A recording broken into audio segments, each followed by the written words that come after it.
Alors, je vous invite pendant quelques minutes à réfléchir ensemble au sens de la communication avec vos enfants. Vous êtes, une fois de plus, les premières personnes qui devaient communiquer avec votre enfant. Alors, vous devez l'entendre, ce terme-là, tous les jours, tout le temps, à toutes les sauces, par des personnes différentes. Mais souvent, les parents me disent mais moi, j'ai pas le temps en fait. J'aimerais pouvoir parler avec lui, j'aimerais prendre le temps de m'asseoir, de discuter, mais j'ai pas le temps. Alors, communiquer, c'est pas tant s'asseoir, être en face à face, justement, et même je dirais surtout pas, puisque avec notamment les adolescents, c'est beaucoup trop compliqué, c'est beaucoup trop long, même avec des enfants voilà, entre 4 et 6-7 ans, c'est pas de cette communication-là, de ce face-à-face dont je parle. Communiquer, il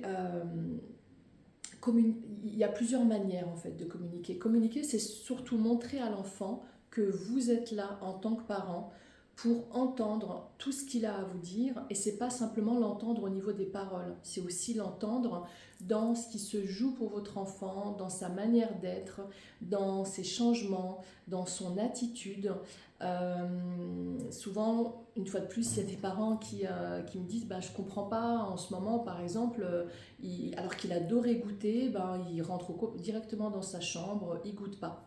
Voilà, le parent, il a une alerte par rapport à un comportement différent de son enfant qui lui communique quelque chose, qui lui communique qu'en ce moment, j'ai pas faim, j'ai plus le goût à m'asseoir pour prendre mon goûter, mais surtout, je veux rentrer directement dans ma chambre, je veux m'isoler, je veux faire autre chose. Et en fait, ça, c'est de la communication. Donc, votre enfant vous communique quelque chose que vous allez prendre le temps de décrypter, de déplier, pour pouvoir ensuite aller discuter avec lui de votre observation et de voir ce qui se passe pour, une fois de plus, le soutenir et l'accompagner. La communication avec votre enfant, c'est des petites choses de rien du tout, mais qui sont énormes pour un enfant. Un enfant a besoin de cette sécurité affective de son parent, surtout par rapport à des choses qu'ils peuvent vivre à l'école, au collège, même au lycée. Un enfant qui part le matin avec une sécurité affective de son parent va pouvoir surpasser toutes les petites attaques, tous les petits jugements, toutes les petites bagarres à l'école de ses camarades. Je vous donne un exemple de communication avec votre enfant. Et ces petits exemples, il faut aussi vous dire que les enfants ont toujours besoin d'être surpris. Donc il y a une différence entre accompagner son enfant le matin à l'école et lui dire allez, à ce soir, je t'aime, bisous, que de lui dire oh, j'ai oublié de te dire quelque chose. Et puis voilà, de théâtraliser la chose, et de vous approcher de votre enfant. Et donc il va dire mais quoi, mais je suis en retard. Non, mais attends, c'est très important, viens, je te le dis dans l'oreille parce qu'il y a du monde, c'est important.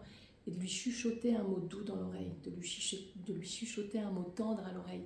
Donc ça va forcément entrer directement en lui, dans son psychisme, dans son bien-être, dans son cœur. Et c'est quelque chose qu'il va garder pour la journée, mais aussi pour tout le temps, parce que c'est un cadeau fabuleux en fait que vous lui offrez dans cette singularité de lui montrer votre amour, votre attention, et de communiquer ces gestes, en fait, ces émotions de tendresse dont ont besoin les enfants pour leur quotidien, pour être soutenus et accompagnés.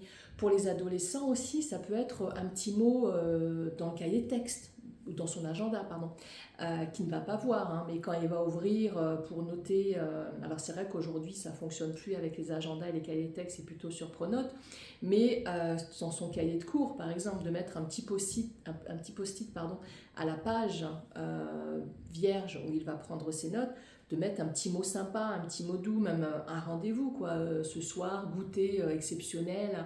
Voilà, il ne s'attend pas à vous voir dans la classe, il ne s'attend pas à vous voir à ce moment-là, et d'ouvrir son cahier, de voir un mot de sa maman. Mais qu'est-ce qu'elle a fait? Pourquoi elle a écrit ça? Oh, elle pense à moi. Oh, c'est sympa ce qu'elle m'écrit. C'est de la communication que vous offrez à votre enfant.